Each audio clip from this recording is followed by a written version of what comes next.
오늘은 우리 갈라디아서 4장을 함께 살펴보도록 하겠습니다. 갈라디아서 4장입니다.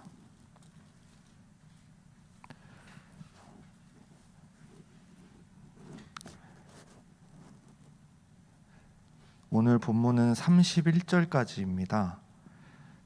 여러분이 정신을 똑바로 차리지 않으시면은 중간에 잠드실 수가 있어요. 그래서 한 절 한 절 똑바로 따라오면서 한번 보시면 좋을 것 같습니다. 제가 읽도록 하겠습니다.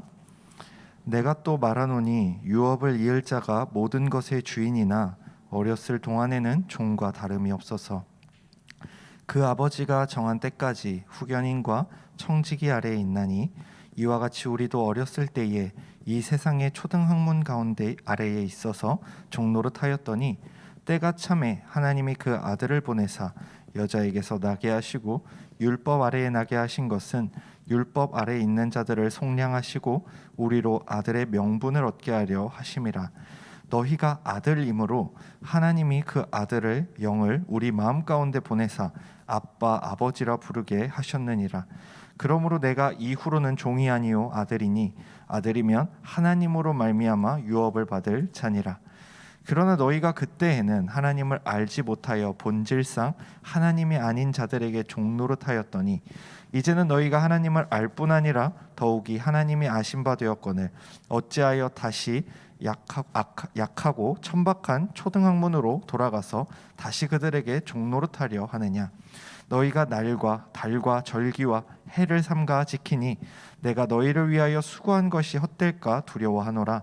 형제들아, 내가 너희와 같이 되었은즉 너희도 나와 같이 되기를 구하노라. 너희가 내게 해롭게 하지 아니하였느니라. 내가 처음에 육체의 약함으로 말미암아 너희에게 복음을 전한 것을 너희가 아는 바라. 너희를 시험하는 것이 내 육체에 있으되 이것을 너희가 업신 여기지도 아니하며 버리지도 아니하고 오직 나를 하나님의 천사와 같이 또는 그리스도 예수와 같이 영접하였도다. 너희의 복이 지금 어디 있느냐? 내가 너희에게 증언하노니 너희가 할 수만 있었더라면 너희의 눈이라도 빼어 나에게 주었으리라. 그런즉 내가 너희에게 참된 말을 함으로 원수가 되었느냐? 그들이 너희에게 대하여 열심내는 것은 좋은 뜻이 아니오 오직 너희를 이간시켜 너희로 그들에게 대하여 열심을 내게 하려 함이라. 좋은 일에 대하여 열심으로 사모함을 받음은 내가 너희를 대하였을 때뿐 아니라 언제든지 좋으니라. 나의 자녀들아, 너희 속에 그리스도의 형상을 이루기까지 다시 너희를 위하여 해산하는 수고를 하노니 내가 이제라도 너희와 함께 있어 내 언성을 높이려 함은 너희에 대하여 의혹이 있음이라. 내게 말하라. 율법 아래 있고자 하는 자들아, 율법을 듣지 못하였느냐? 기록된 바 아브라함에게 두 아들이 있으니 하나는 여종에게서 하나는 자유 있는 여자에게서 났다 하였으며 여종에게서는 육체를 따라 났고 자유 있는 여자에게서는 약속으로 말미암았느니라. 이것은 비유니 이 여자들은 두 언약이라. 하나는 시내산으로부터 종을 낳은 자니 곧 하갈이라.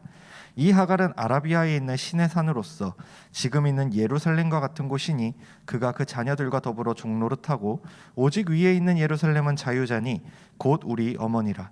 기록된 바 잉태하지 못한 자여 즐거워하라. 산고를 모르는 자여 소리질러 외치라. 이는 홀로 사는 자의 자녀가 남편 있는 자의 자녀보다 많음이라 하였으니 형제들아, 너희는 이삭과 같이 약속의 자녀라. 그러나 그때의 육체를 따라 난 자가 성령을 따라 난 자를 박해하는 것 같이 이제도 그러하도다. 그러나 성경이 무엇을 말하느냐? 여종과 그 아들을 내쫓으라. 여종의 아들이 자유 있는 여자의 아들과 더불어 유업을 얻지 못하리라 하였느니라. 그런즉 형제들아, 우리는 여종의 자녀가 아니요 자유 있는 여자의 자녀니라. 아멘. 우리는 계속해서 이제 갈라디아서를 살펴보고 있습니다. 지난주 말씀을 우선 조금 기억하길 원하는데요. 우린 지난주 말씀을 통해서 믿음의 조상 아브라함을 통하여 우리가 믿음의 백성에 속하였다라는 사실을 함께 살펴보았습니다. 그리고 이것은 구원에 있어서 나의 행위나 나의 동기, 나의 선함을 의지하는 것이 아닌 오직 예수 그리스도만 의지하는 믿음의 백성이라는 사실과 함께 그렇기에 구원에 있어서 사람이 할 수 있는 것은 아무것도 없음을 함께 살펴보았습니다. 믿음을 가지고 살아갈 우리의 삶이 얼마나 어렵고 힘들지, 그러나 하나님의 말씀은 그런 우리를 온전하게 하며 모든 선한 일을 행할 능력을 갖추게 하신다는 것을 배운 게 지난주의 내용이었습니다. 그리고 이제 4장 말씀으로 이어집니다. 4장의 말씀은 지난주 살펴보았던 3장 29절의 말씀을 더욱 확대하고 자세히 설명하기 시작합니다. 3장 29절이 이렇게 끝났어요. 너희가 그리스도의 것이면 곧 아브라함의 자손이요 약속대로 유업을 이을 자니라 했는데, 그리고 나서 4장에 이어지는 말씀이 무엇이냐면 그 유업을 이을 자가 무엇인지에 대해서 설명을 해줍니다. 유업을 이을 자가 무엇인가? 유업을 이을 자만 설명해주면 좋을 것 같은데, 이것을 설명하면서 이 유업을 이을 자, 쉽게 말해서 후계자 혹은 상속자와 종을 비교하기 시작합니다. 왜 그런가? 비록 후계자라고 할지라도 이 아이가 어렸을 때에는 종과 다름이 없다라고 설명을 하기 시작합니다. 우리가 이것을 들었을 때 도대체 성경 시대에는 뭐 어떤 일이 일어났길래 아들이 종과 같았는가, 이런 생각을 하실 수 있는데, 여기서의 말하고자 하는 의미는 그것입니다. 종이 주인의 그 법 안에 있듯이, 법 아래서 행동하듯이 아들 역시도 상속자이며 후계자인 것은 분명하지만 아버지의 그 테두리 안에서, 아버지의 법 안에서 행동을 해야 되기 때문입니다. 즉, 둘 다 제한이 있습니다. 자기가 해야 되는 것과 하지 말아야 되는 것이 명확하게 있는 것이죠. 그렇게 이제 설명을 해 나갑니다. 그렇게 자신의 것으로 온전히 상속받아 자신이 사용할 수 있을 때까지는 자녀라 할지라도 이 제약이 있다라는 것을 가르쳐 주는데, 재산을 함부로 낭비할 수 없고 용돈을 받고 일을 해야 하고 부모의 말에 순종하는 것이 그런 것들이죠. 왜냐하면 배움이라는 것이 필요하기 때문입니다. 아무것도 모르는 아이에게 칼을 쥐어주는 것이 위험하다는 것을 우리는 너무나 잘 알고 있습니다. 그렇기에 교육되지 않은 자녀에게 모든 것을 주는 것은 자녀를 사랑하는 것이 아니라 망치는 길이 될 수도 있다라는 것을 우리는 기억해야 하는 것이죠. 그렇기에 유업을 이을 자, 비록 후계자라 할지라도 어렸을 때에는 세상의 초등학문 아래에 있어서 종노릇하였다라고 말합니다. 그런데 제가 이제 이 본문 살피다가 와, 큰일 났다 했던 게 바로 이 본문입니다. 왜냐하면 세상의 초등학문 딱 이러고 이제 책을 찾아보는데 설명이 끝나지가 않아요. 계속 넘겨도 계속 설명이 나와. 왜 그런가 했더니 너무 다양한 의견들이 존재합니다. 율법을 가리키는 것이다, 그 시대 그리스 로마의 사상을 가리키는 것이다, 여러 가지 말들이 나옵니다. 그러나 분명한 것은 무엇이냐면 어렸을 때에는 그런 기초적인 원리들을 우리가 배우는 것이 중요하다라는 것을 말하고 있습니다. 그렇게 해석될 때에 뒤에 나오는 율법과도 잘 맞아떨어집니다. 후계자라 할지라도 어렸을 때에 기본적인 것을 배우죠. 숟가락 쓰는 법도 배우고 젓가락 쓰는 법도 배우고, 그리고 이불을 개는 법도 배우고 합니다. 비록 잘 못하더라도 그것에 순종하는 시간이 필요했듯이 하나님이 그 아들을 보내셨을 때에 예수께서는 완전한 하나님이시면서 완전한 사람으로 이 땅에 오셨는데 놀랍게도 율법을 지켜 행하십니다. 왜 그렇죠? 그 율법은 하나님이 주신 것이기 때문입니다. 근데 더 놀라운 사실은 이 율법을 지금 언급하는 게 1장에서 3장까지 바울이 뭐 했죠? 율법을 깠습니다. 그래 놓고서 갑자기 그 하나님의 아들이 이 율법까지도 지키셨다라는 것을 우리에게 알려주고 있습니다. 예수님은 완전한 하나님이시자 완전한 사람으로서 율법 아래서 그 모든 율법을 다 지키고 행하셨습니다. 스스로 율법을 어기시거나 이거 우리 아빠가 만든 거니 내가 없앨게 라고 하지 않으셨습니다. 그리고 하나님의 율법이 고소하는 자신의 백성들의 죄를 대신해서 십자가에 달려 돌아가게 되신 것이 바로 이 율법의 최종적인 완성이었습니다. 그로 말미암아 예수 그리스도를 믿는 우리는 구원을 얻게 되었습니다.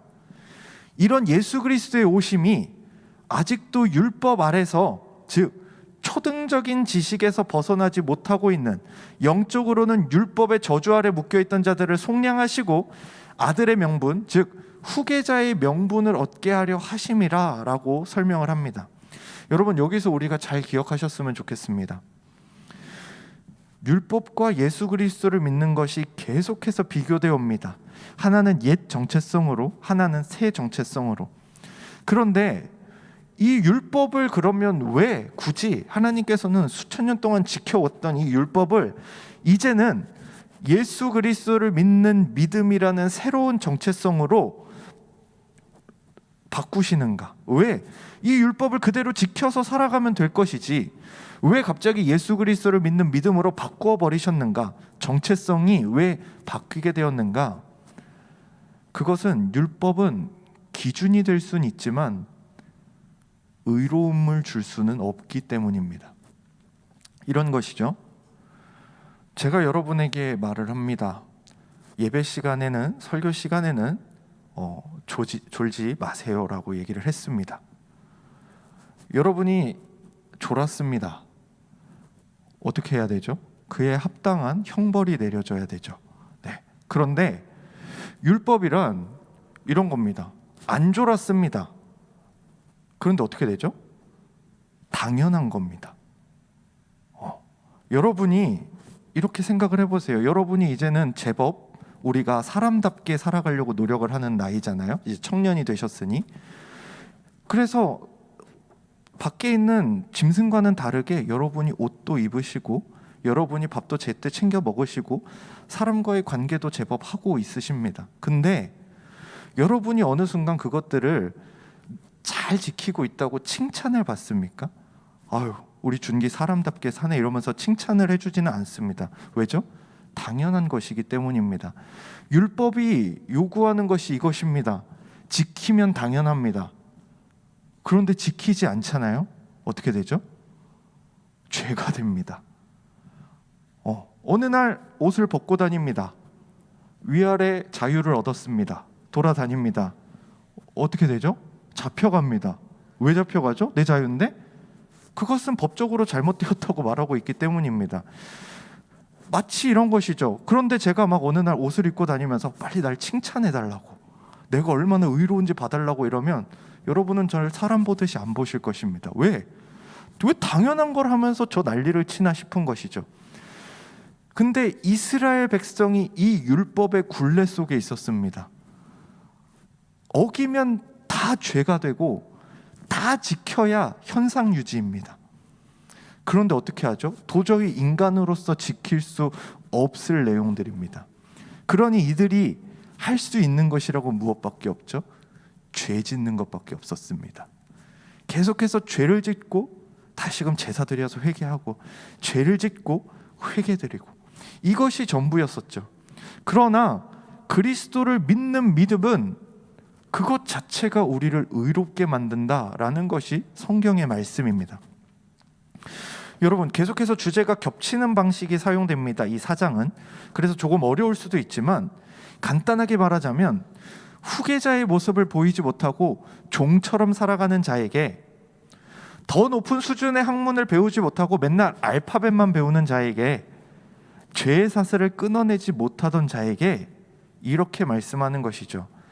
너는 종이 아니라 아들, 후계자다. 더 이상 그 기초학문인 알파벳만 배우는 것이 아니라 더 깊은 석사, 박사의 과정으로 나아가자. 죄가 아닌 의롭다 여김을 받게 하셨다. 이것을 바울이 끊임없이 강조합니다. 즉 이러한 해석을 통해 끝까지 말하고자 하는 것은 너희의 변화는 오직 예수 그리스도로부터 시작되었다라는 것입니다. 그런데 재밌죠? 1장부터 3장까지 그 말 계속해놓고 4장에도 또 그 얘기합니다. 5장에도 또 그 얘기할 거고 6장에도 또 그 얘기할 겁니다. 왜 그렇게 하죠? 이들에게 온갖 세세한 이유를 들으면서 왜 예수 그리스도만이 우리의 구원이 되시는가를 끊임없이 설명을 합니다. 이들이 어떠한 이유로도 그것을 빠져나가지 못하게 하려는 것처럼. 그렇기 때문에 8절에서 11절을 보면은 바울이 이렇게 말하죠.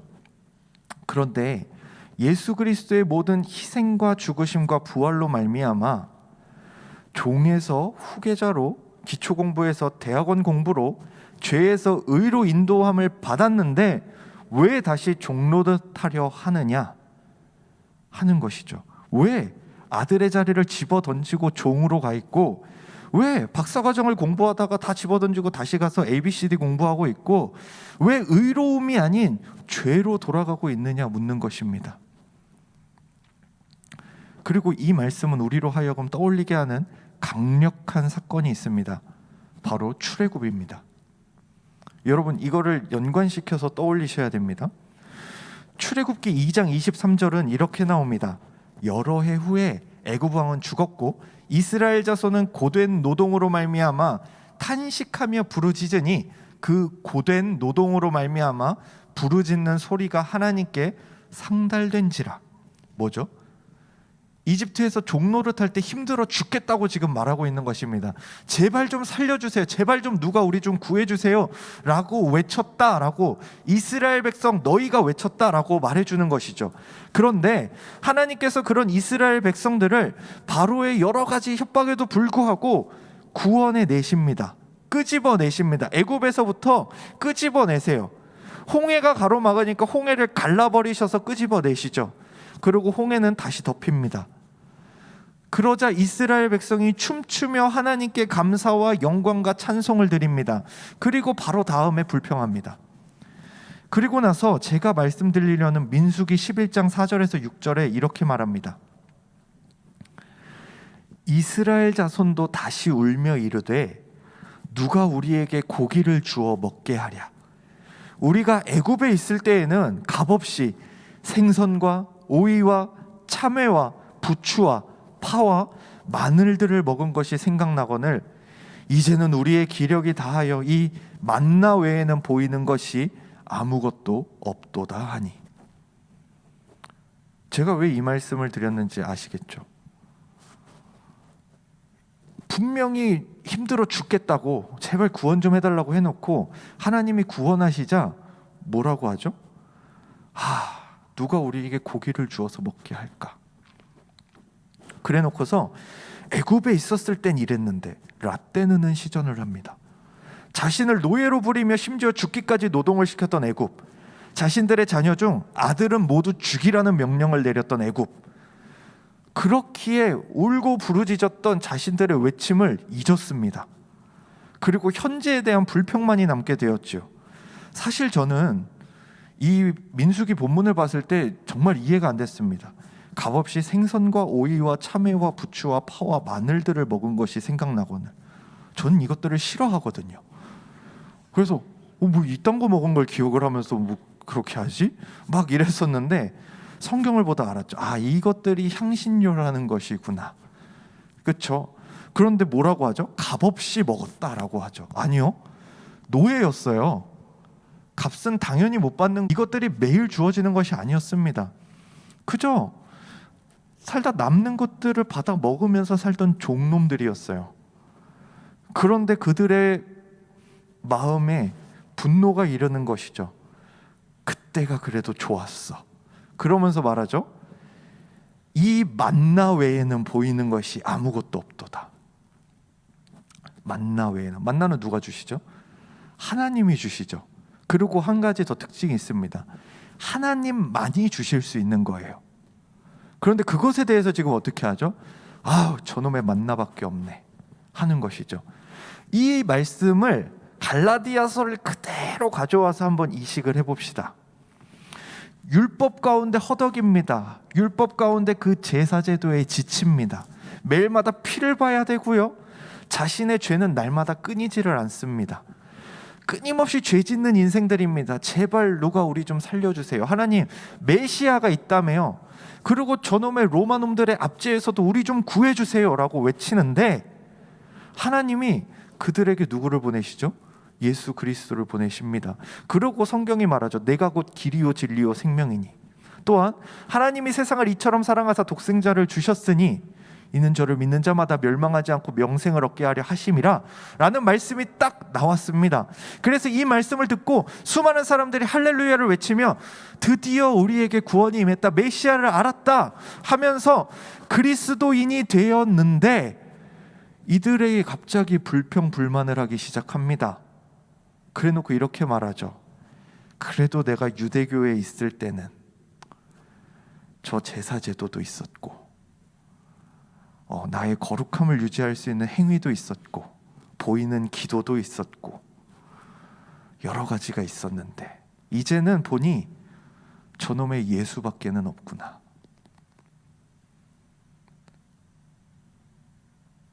율법이 좋았다라고 말하는 것이죠. 도무지 만족시킬 수도 없고 다 지킬 수 없는 율법에서 신음하고 있던 자들에게 예수 그리스도를 믿는 믿음으로 구원이라는 선물을 주셨음에도 그들의 태도는 율법이 좋았다라는 것이죠. 결국 인간의 죄성을 드러내는 것입니다. 받은 은혜에 만족하지 못하고 다른 무언가를 계속해서 욕심내는 우리를 나타내는 것이죠. 하나님께서만 주실 수 있는 만나에도 만족 못했고 하나님께서만 주실 수 있는 하나님의 아들 예수 그리스도에도 만족을 못합니다. 우리는 이 욕심이 무엇인지 지난 2, 3주의 시간을 통해 함께 배웠습니다. 네, 이 욕심은 내가 무언가를 이루고 싶은 욕심입니다. 내가 무언가를 바꿔보고 내가 무언가 영향력을 행사해보고 내가 무언가 위대해지고 나의 이름이 높아지는 그것들을 하고 싶은 욕심입니다. 희한합니다. 사람은 무임승차 공짜를 좋아할 것 같은데 그 사실을 잘 견디지 못합니다. 자신의 쓸모를 증명하고자 합니다. 자신의 유능함을 드러내고 싶습니다. 교회에서도 마찬가지죠. 나의 신앙이 드러나고 나의 헌신이 드러나고 나의 섬김이 높임받기를 원합니다. 내가 사역하는 것이 부흥해야 하고 내가 만난 사람들이 회복되기를 원합니다. 물론 이런 일도 종종 일어납니다. 그러나 이것은 하나님의 은혜지 우리의 덕택이 아니라고 바울이 누누이 말하고 있지 않습니까? 그렇기에 바울이 15절에서 16절에 이렇게 말합니다. 너희의 복이 어디 있느냐라고 묻고 16절에서 이렇게 말하죠. 그런즉 내가 너희에게 참된 말을 함으로 원수가 되었느냐. 바울이 참된 말, 하나님의 뜻과 하나님의 말씀을 전하자 원수가 되어버리는 이 상황을 맞이하고 있는 것이죠. 그런데 놀랍게도 이것도 출애굽의 상황과 비슷합니다. 모세가 하나님의 말씀과 뜻을 전하자 이스라엘 백성이 어떻게 하죠? 반란을 일으켜 모세와 아론을 때려 죽이려고 하는 사건이 일어납니다. 그 반란 사건이 있었습니다. 그들을 죽이려 하였습니다. 그런데 바울이 이제 자신이 복음을 전했던 갈라디아 교회 교인들에게 묻습니다. 이제는 내가 바른 하나님의 말씀과 복음을 전하자 너희가 나를 원수처럼 여기느냐? 라고 묻는 것이죠. 그렇게 바울은 19절에서 다시금 말합니다. 나의 자녀들아, 너희 속에 그리스도의 형상을 이루기까지 다시 너희를 위하여 해산하는 수고를 하노니. 여기서 오늘 설교의 제목이자 핵심, 바울이 갈라디아 교회 교인들에게 하고자 하는 핵심 주제가 등장합니다. 그리스도의 형상을 이루기까지, 즉 너희가 그리스도처럼 되기까지. 그리스도의 형상을 이룬다는 것은 무엇입니까? 갈라디아서 2장 20절의 말씀처럼 오직 내 안에 그리스도께서 사시는 것인데 그리스도께서 사심으로 말미암아 내가 그리스도 안에서 살아가는 것입니다. 이 안에만 계시는 것이 아니라 나의 삶을 인도하시고 나의 삶 가운데 계속해서 지속적으로 드러나시는 것입니다. 그런 신자의 삶은 그리스도를 닮아갑니다. 에베소서 4장 24절에서는 하나님을 따라 의와 진리의 거룩함으로 지으심을 받은 새 사람을 입으라 라고 말한 이후에 25절부터 5장 14절까지 엄청나게 길게 하나님을 본받는 생활이 무엇인지 나옵니다. 마치 그리스도의 형상을 입기까지, 이 말씀과 비슷하죠. 그 중에 핵심적인 부분을 살펴보려고 합니다. 이런 것을 말해요. 분을 품지 말고, 도둑질하지 말고, 선한 일을 하고, 은혜를 끼치고, 서로 비방하는 것을 버리고, 노함과 분냄을 버리고, 서로 친절하게 하며 불쌍히 여기며, 하나님이 우리를 사랑하신 것처럼 서로 사랑 안에서 행하고, 음행과 더러운 것 탐욕을 버리고 감사하는 말을 하며, 그러므로 빛의 자녀들처럼 행하라 라고 말합니다. 그리고 마지막에 덧붙여요. 주님을 기쁘시게 할 일이 무엇인지 생각해라. 그리고 이것을 위하여 바울은 자신은 해산하는 수고를 하겠다고 합니다. 여러분, 아이를 낳는 것은 고통스럽습니다. 그런데 그 고통을 오롯이 누가 견디죠? 어머니가 견딥니다. 뱃속에 넣고 애지중지하다가 시간이 되면 그 아이를 엄청난 고통 가운데 낳죠. 그리고 심지어 그 아이를 양육하는 과정까지도 살아내는 것이 부모입니다. 근데 바울이 지금 뭘 하겠다고 해요? 내가 너희가 그리스도의 형상을 이루기까지 내가 그렇게 하겠다라고 얘기합니다. 왜 그렇죠? 왜 이 수고를 감당하겠다고 하죠? 누군가는 감당해야 할 일이기 때문입니다. 그리고 그것이 바르고 옳은 일이기 때문입니다. 내가 멋있어 보일게 해서 하는 게 아니라, 그 누가 알아주지 않더라도 그것이 하나님을 기쁘게 하는 일이니 내가 감당하겠다는 것입니다. 여러분, 저는 이 말씀에 여러분이 초점을 맞추셨으면 좋겠습니다. 이 말씀을 읽으면서 들었던 생각이 무엇이냐면, 희생 없이 이루어지는 공동체가 없다는 사실입니다. 누군가는 감당해야 된다는 사실입니다. 그런데 우리를 더 힘들게 하는 것이 무엇인지 아십니까? 내가 희생했는데 그 희생을 아무도 몰라줍니다. 우습게 여깁니다. 그리고 내가 희생했다고 해서 다른 사람들을 보며 너희도 희생해야지 라고 할 수가 없습니다. 그저 어떻게 되는 것이죠? 예수를 더 사랑하는 자가, 예수를 더 닮은 자가 끊임없이 희생합니다.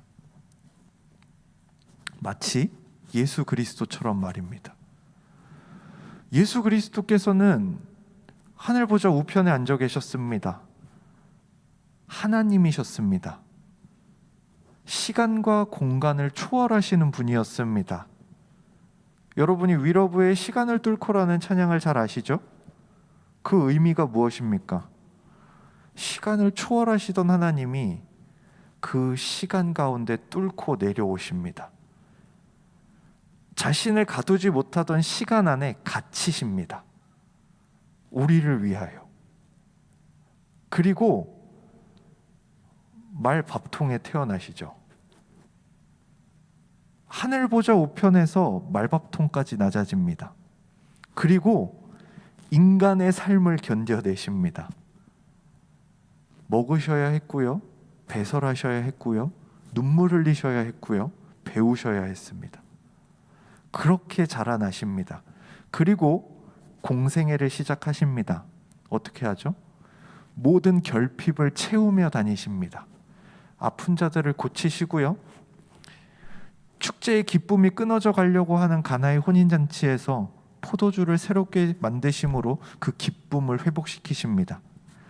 사마리아 여인에게 예배에 대해 가르쳐 주시고, 가늠한 여인에게 새로 살아갈 수 있는 생명을 허락해 주십니다. 나도 너를 정죄하지 않겠다 하십니다. 예수 그리스도는 끊임없이 채워가시고 끊임없이 희생하십니다.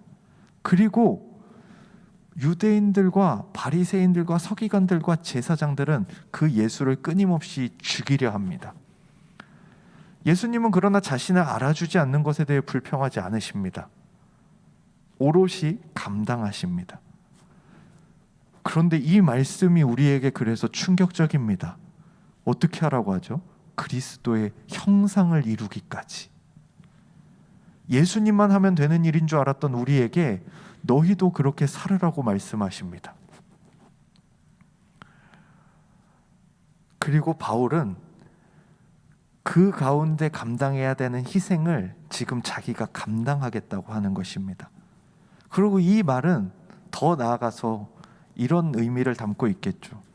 그런데 내가 죽은 다음에는, 내가 떠난 다음에는 누군가는 또 감당해야 되지 않겠는가? 라는 질문을 던지시는 것이죠.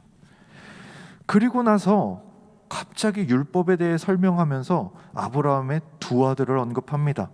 한 명은 이스마엘이요, 한 명은 이삭입니다. 어떻게 분류되는가? 하갈은 여종입니다. 여종에게서 이스마엘이 육체를 따라서 나왔다고 합니다. 그리고 이것은 마치 신의 산 그 율법을 닮았다고 합니다. 행위의 원리를. 그리고 이것은 지금 예루살렘을 닮았다고 합니다. 유대주의를 말합니다. 지금 예루살렘의 자녀들을 닮았다고 합니다. 율법주의자들을 닮았다고 합니다. 즉 하갈이라는 여종으로부터 이어지는 이 계보, 이스마엘과 신의 산과 지금의 예루살렘을 따라 사는 자들은 무엇을 의지하는가? 자신의 행위로 말미암아 의로움을 얻고자 하는 자들임을 말합니다. 그런데 그 반대편에 또 한 명의 아들이 있습니다. 사라라는 자유 있는 여자에게서 나온 이삭이 있습니다. 이 이삭은 하나님의 약속을 따라 낳아졌습니다. 이 약속을 믿었기 때문에 믿음의 원리가 됩니다. 그리고 이것은 위에 있는 예루살렘과 닮았다고 합니다. 이것은 교회입니다. 위에 있는 예루살렘의 자녀들을 닮았다고 합니다. 그리스도인입니다. 믿음으로 의로운 자의 계보를 또 말합니다.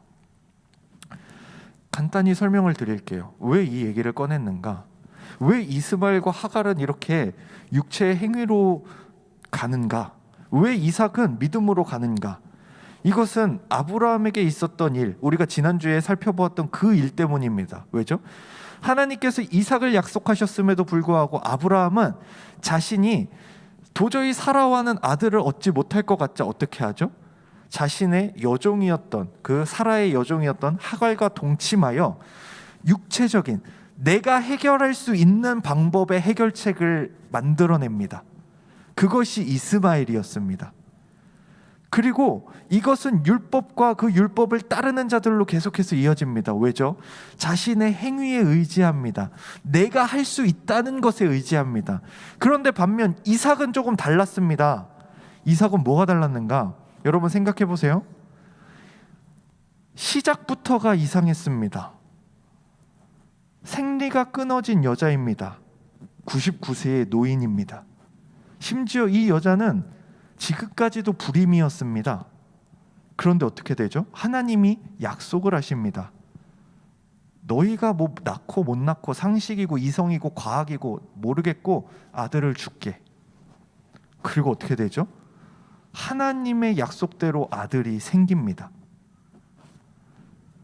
이 아들은 인간은 믿지 못하였으나 하나님의 약속이 이루어지는 믿음을 담보로 합니다. 그렇기에 이것은 우리에게 보여주죠. 우리가 한 것이 아니라 하나님이 이루셨다라는 사실을 보여줍니다. 그리고 이것에 마무리를 지으며 바울은 27절에서 이렇게 말하죠. 잉태하지 못한 자여 즐거워하라로 시작되는 말씀을 합니다. 그런데 이것은 사실 구약에 있는 이사야 54장 1절의 말씀을 인용해 온 것입니다. 왜 인용했을까요? 그리고 왜 여기서는 잉태하지 못하는 자여 즐거워하라 라고 했을까요? 쉽게 말해 드릴게요. 임신하지 못하는 자여 즐거워하라입니다. 왜 그랬냐면 모든 믿음의 조상들과 선배들의 역사가 이런 불가능을 통해 이루어졌기 때문입니다. 자녀를 낳을 수 없는 여인이 자녀를 낳음으로 말미암아 믿음의 계보가 이어집니다. 남자를 모르고 아이를 낳을 수 없는 처녀가 잉태하여 온 세상을 구원하는 구주를 낳습니다. 놀라운 일들이 이루어지죠. 이 둘의 공통점은 뭡니까? 자녀를 낳을 수 없다는 공통점을 가지고 있습니다. 그러나 하나님이 낳게 만드십니다. 하나님이 약속을 이루십니다. 이처럼 하나님은 끊임없이 불가능을 가능케 하심을 우리에게 보여줍니다. 그리고 그 가운데서 믿으라고 하십니다. 옛날에 믿는다는 것에 대한 이 논쟁이 있었던 적이 있습니다. 이 믿음에 대해서 무슨 말을 했었냐면, 누군가는 이럽니다. 나는 그냥 성경이 이렇게 말하니 그냥 믿겠어 라고 이야기합니다. 근데 이 의미에 무엇이 담겨 있었는가? 이건 과학적으로 말도 안 되는데, 근데 뭐 어떻게 믿어야지. 이런 믿음과 과학과 논리로는 설명할 수 없지만 하나님이 그렇게 말씀하셨으니 믿는다라는 의미가 두 가지의 믿음이 있었습니다. 여러분의 믿음은 어디에 계십니까? 정말 그냥 하나님의 말씀이기 때문에 믿는 믿음의 소유자들이십니까? 아니면 그저 어쩔 수 없는 믿음이십니까?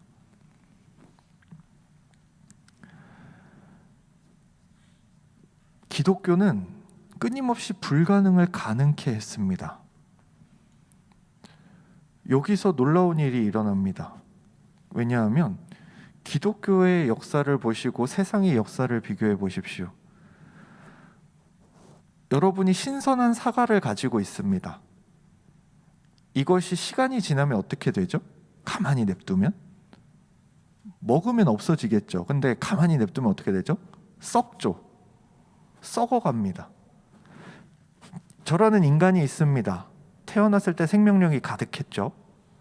그리고 32년 산이 되고 나니 이제 생명력을 조금 잃었습니다. 자도 피곤합니다. 10년 후에 더 잃겠죠. 10년 후에 더 잃겠죠. 그러다 어떻게 되죠? 죽어서 흙이 돼버리겠죠.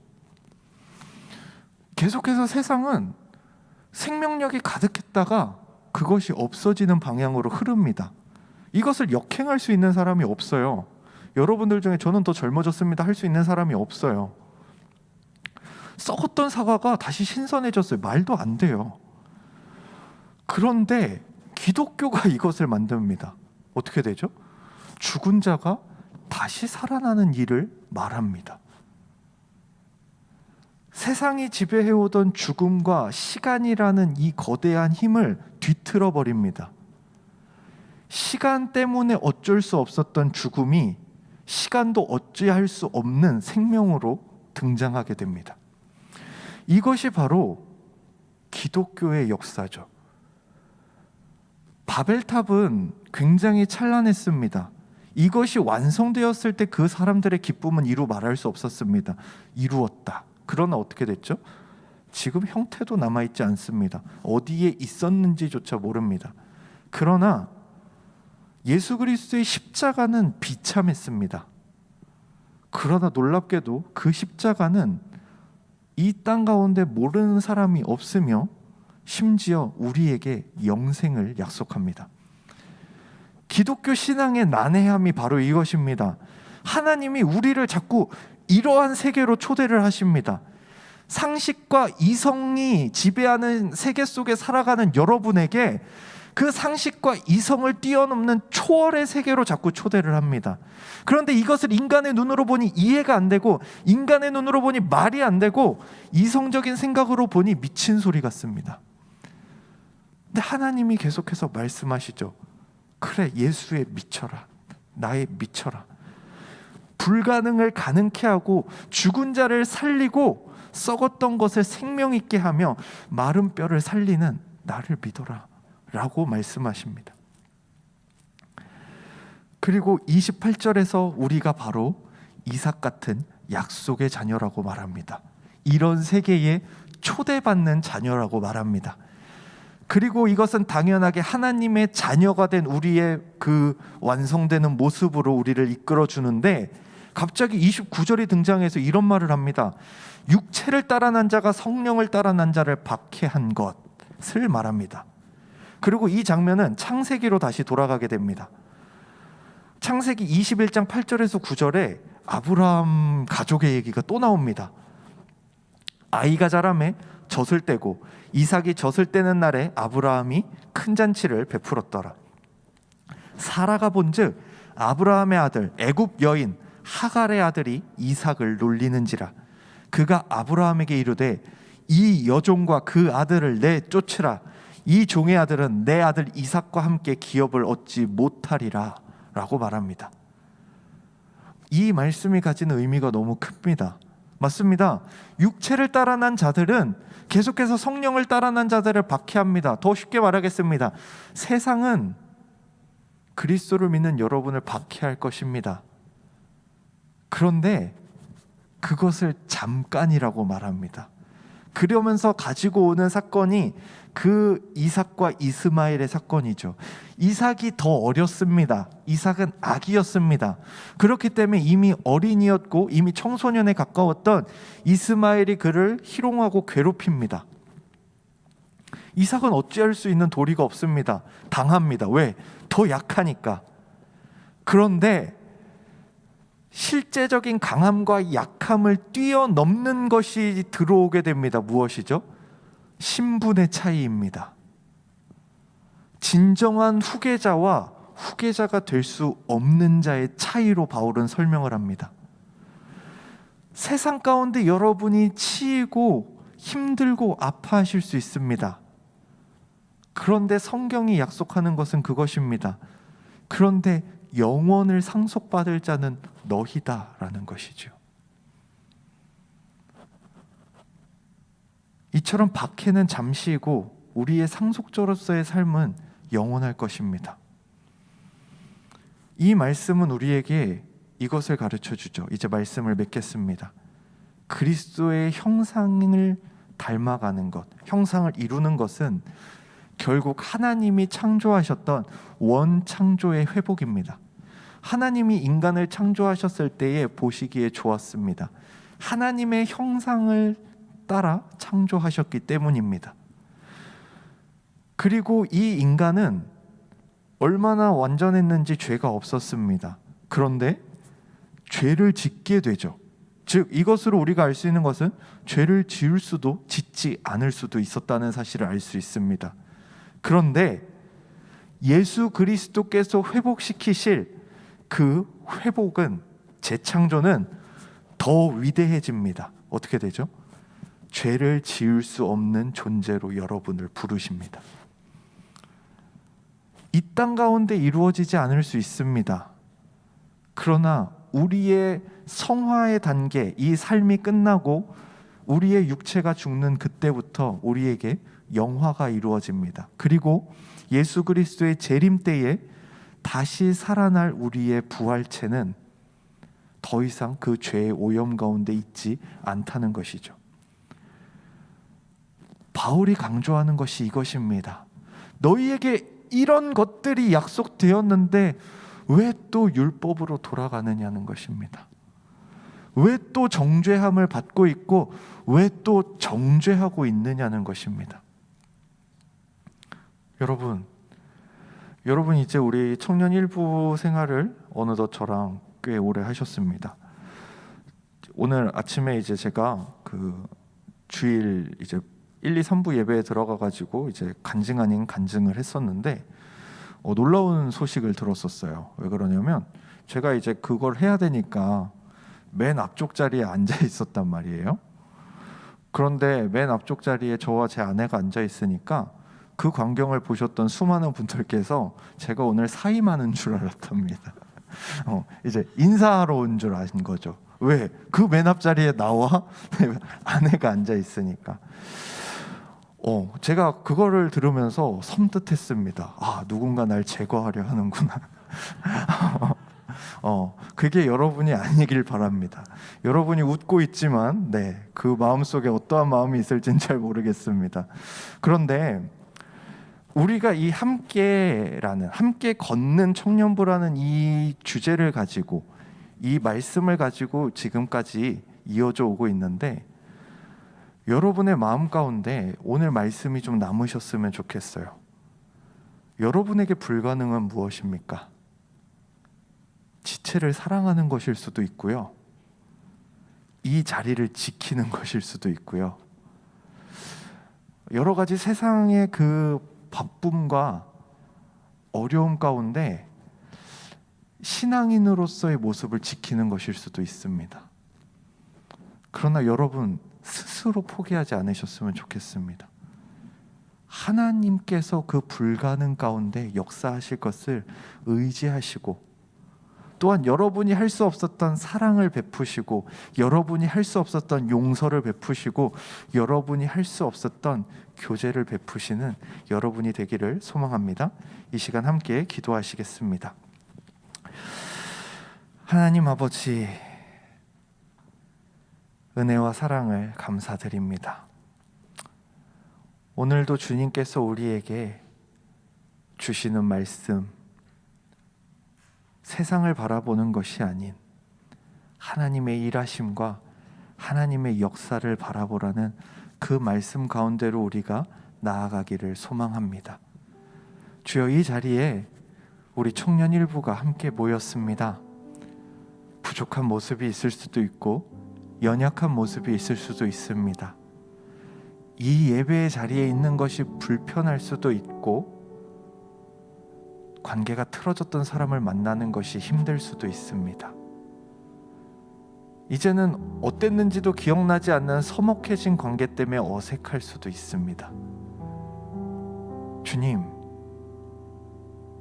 우리에게 불가능한 일들을 주님께서 가능하게 해주시기를 소망합니다. 주님, 맞습니다. 우리의 믿음 없음을 용서하여 주옵소서. 우리는 날마다 또 의심하고 세상의 이성과 세상의 판단과 세상의 기준으로 다시금 주의 말씀을 멋대로 보곤 합니다. 그러나 주님은 항상 그 모든 것을 넘어서서 일하셨고 그 모든 것을 초월하여 일하셨음을 우리가 봅니다. 주여, 우리를 아들로 부르셨사오니, 주님의 딸로 부르셨사오니, 우리가 다시금 종의 생활로 돌아가지 않게 도와주시옵소서. 다시금 행위에 얽매여서 나의 의로움과 나의 행위와 나의 것에 집중하며 나의 것을 드러내는 삶에서부터 벗어날 수 있도록 도와주시옵소서. 온전히 내 안에 그리스도, 예수 그리스도 안에서 살아가는 나를 발견하며 모든 것을 더하여 주신 그 예수 그리스도를 기억하는 인생이 되도록 도와주시옵소서. 이 시간 함께 기도하기 원합니다. 여러분의 신앙에 있어서 그 불가능을 이겨낼 수 있는 참된 그리스도인이 될 수 있게 해달라고 우리 이 시간 함께 기도하도록 하겠습니다. 하나님 아버지,